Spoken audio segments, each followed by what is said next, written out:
Helmets on for safety. Welcome to Random.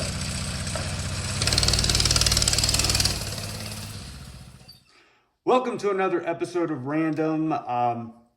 So today's going to be a little bit different. Unfortunately, our sponsor, Team Them Damn Nuke Boys Woo, well, they haven't really been pulling their weight. So we're going to stop plugging their products. We're going to stop plugging their services because, well, they haven't really been paying anything. So, and that's unfortunate because they do make some good stuff and they do have some good services. But hey, we haven't got that check in the mail yet. So no more ad reads. Now, I did go back and watch the first episode we've uploaded to Random. And my editor, in his infinite wisdom, decided to put a squid over my face. Well, to get a little payback, I raided his bedside table, and I found this. A handmade journal that he has desecrated. Let's see what he did here, the stupid nerd. Beyond the Edge, Tales from Across the Galaxy. What a nerd. Anyway, he took this fine leather handmade journal from Modest Goods and desecrated it because I guess he thinks he's some kind of writer. Get a job, loser. Anyway, today's episode is about atoms and how you can't trust them because they make up everything. Now, dad jokes aside, atomic theory has started back in the 18th century with a guy named John Dalton. And he postulated that conservation of mass basically means total mass remaining is constant in a chemical reaction. So you got two components. The total mass of those components remains the same after a reaction is complete, minus a little bit of energy depending on what it is you're combining and what the reaction is, whether it's exothermic, endothermic, or whatever. Exothermic being giving off heat, endothermic being taking heat in from around. There's a few chemical reactions that can actually do that, but I haven't had time to look those up just yet. John Dalton also had the theory of definite proportions, which means same weight in compounds as starting mass. So if you've got mass of A and mass of B, mass C is the same as the sum total of mass A and B. So that doesn't change. Well, that kind of had a couple of different problems and a few different variations. There was a flaw in his final theory. But in 1811, Dalton's theory was corrected by the guy named Avogadro.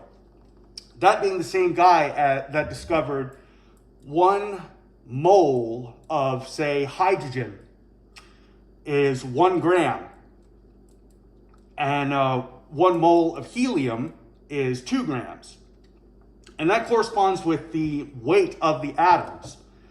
That's the total sum of protons and neutrons and electrons, which have negligible weight in the atom, but they still do add up a little bit.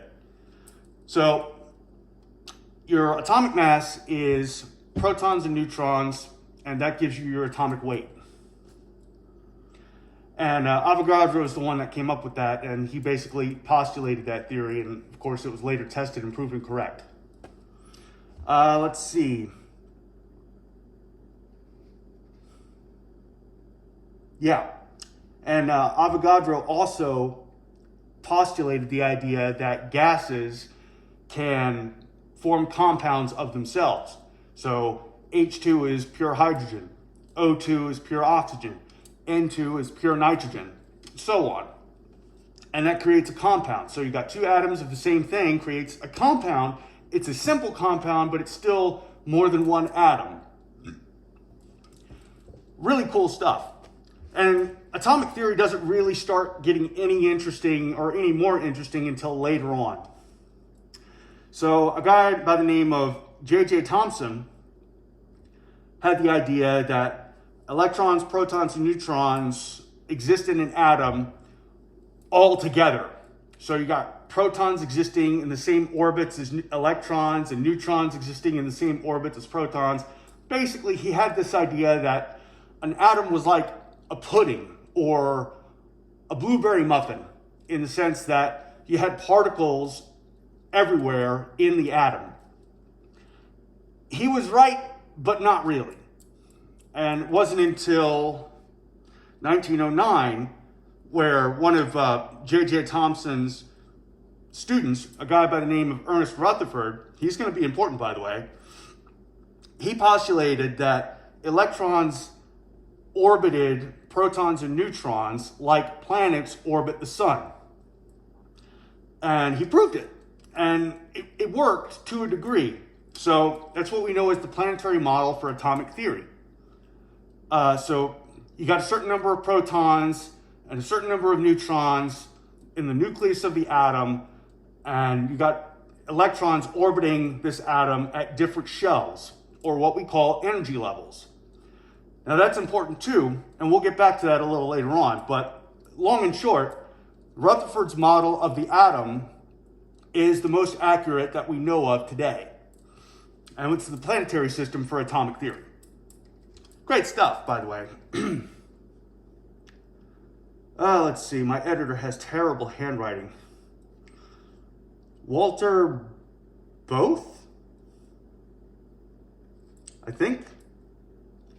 Anyway, he had this idea that he was going to use beryllium, or an isotope thereof, to shoot neutrons into atoms to see if the nucleuses actually existed and actually did anything to dissuade or change the path of neutrons flowing through the atom. And they did. And it worked out pretty well, and he discovered that the neutron, or the nucleus, was the center and was harder than the electron cloud around the atom. So things like neutrons, gamma, alpha and beta particle emissions can go through the electron cloud of an atom and are only redirected by the hard nucleus. So that was pretty interesting, and that helped to develop a few other theories and a few other ideas in atomic theory. So we talked a little bit about this earlier, isotopes. Basically, that is an element that has the same number of protons, but a different number of neutrons. The most simple of which is hydrogen. Okay, so hydrogen being the most abundant element in the universe, all right? So the entire universe, 99.9% of all matter in the universe is hydrogen. And of that 99.9%, 99.9% of that is what we call protium. Now, protium is one proton, one electron. That's hydrogen. That is almost all hydrogen in the universe. But you got a few different variations. So you have one proton, one electron. That's protium. In, deuterium. Okay, so this is an interesting one. That is one proton, one neutron, and one electron. That one neutron changes the way that element or that isotope of hydrogen reacts with the universe around it. Now we also have tritium. That is one proton and two neutrons and one electron orbiting in an orbit around it. So deuterium and tritium are hydrogen isotopes that we are currently using in fusion reactions here on Earth. And we'll get into fusion reactions a little bit later because there's actually some really cool stuff about that. There was a story in a paper not all that long ago that actually had news on sustained fusion reaction generating more power than was actually put into the system to start the fusion reaction in the first place. Phenomenal. That is an absolutely critical discovery. I can't even begin to describe. Basically, limitless clean energy. And it's within maybe 20 years. The truth is, we've done it. Now we have to continue to do it. That's the big problem, because it takes a lot of energy to get that reaction started in the first place, but it was sustained and it did generate more power than it required to put in. That is amazing. If you know nothing else about fusion energy, know that it is coming and that it will be commercially available inside the next 2 decades. It's just going to take a while. There's a lot of math, there's a lot of engineering that's involved in it, and that's a little beyond me at the time. All right, so fusion is happening. That's the same process that that our sun and all other stars in the universe use to generate power. Basically, stars are gravity-controlled nuclear fusion bombs, okay? Now, you've got so much gravity pulling in hydrogen and everything else that it can fuse together, and it's compressing it down, and it's fusing it, and that's creating its energy, and the reaction from the fusion starts to bloom out, and that's why stars function. That's how they work. Gravity-controlled fusion. Remarkable. Unfortunately, it's also really, really hot.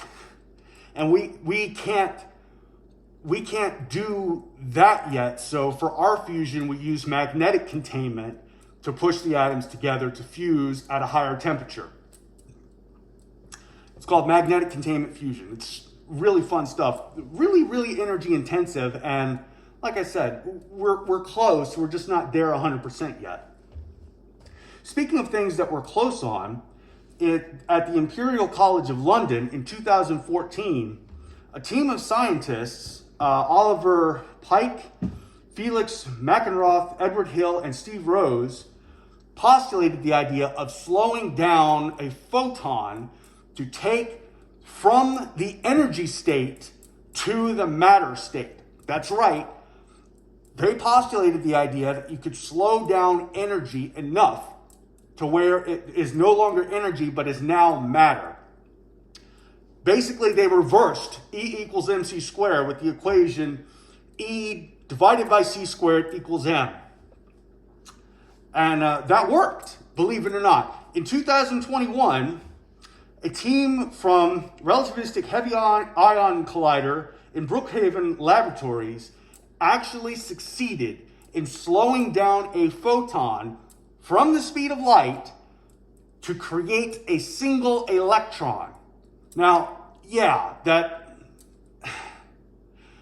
really did take a lot of doing. That took a lot of concentration and a lot of thinking to make that happen. But they slowed down a photon and turned it into an electron.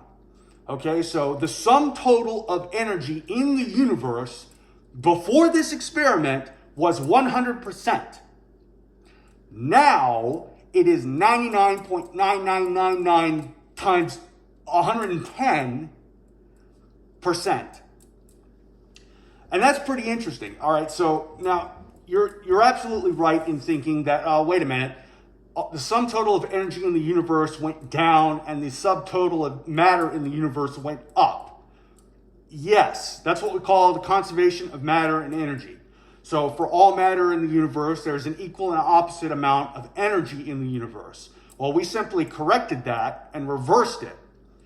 And the energy that it took to do that became energy, and the matter that came from the energy became matter.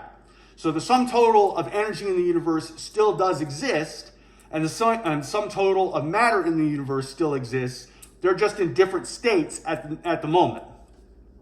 Again, conservation of matter and energy in the universe. It's a universal law.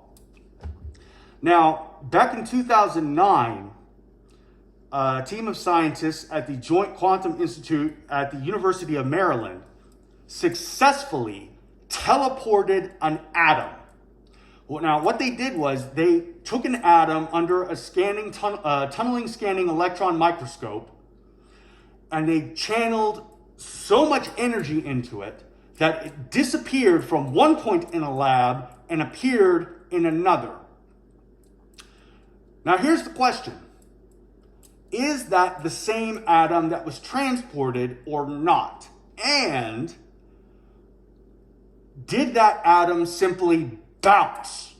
Because when you're channeling energy into an atom, it doesn't want to stay put. It wants to move places. And the idea being that no, the atom did not actually teleport, it simply bounced, is a real possibility. Schrodinger's experiment his thought experiment on whether or not a cesium atom, a vial of poison, and a cat in a box, whether or not the cat would be alive or not. Well, you won't know until you open the box, right? It's the same thing with this experiment. They don't know if that is the same atom that was teleported or bounced. We don't know, at least not yet. And they're still working on it. They're still kind of wrapping their head around the idea. Now, at MIT, back in 2013, at the IBM Research Lab, there was a story where a group of scientists basically made the smallest film ever. Now, when we say smallest film ever, we're talking crazy small, right? All right, so what they did was they filmed at a atomic level a movie called A Boy and His Atom. Well, it wasn't really an atom. It was actually a carbon monoxide molecule. So it was a string of carbon monoxide molecules affixed to a plate with some kind of adhesive, with some kind of magnetic field, probably. And what they did was they excited the atom to jump up and down on this plate while the boy moved around in a very similar manner, and they filmed it and they sent it off to it might have been the Academy of Arts and Sciences in Film. Anyway, A Boy and His Atom. The video is available on YouTube. You can look it up pretty much anywhere you like. So yeah, atoms. You can't trust them because they make up everything. So, if you like this episode, please give us a like and comment and subscribe. Also, check out my editor's friend, Josh Baker, and his YouTube channel, Beer and Song of the Day. And yeah, that's about it. So, thank you for joining us on today's episode of Random. And remember, keep your helmets on for safety and keep it random.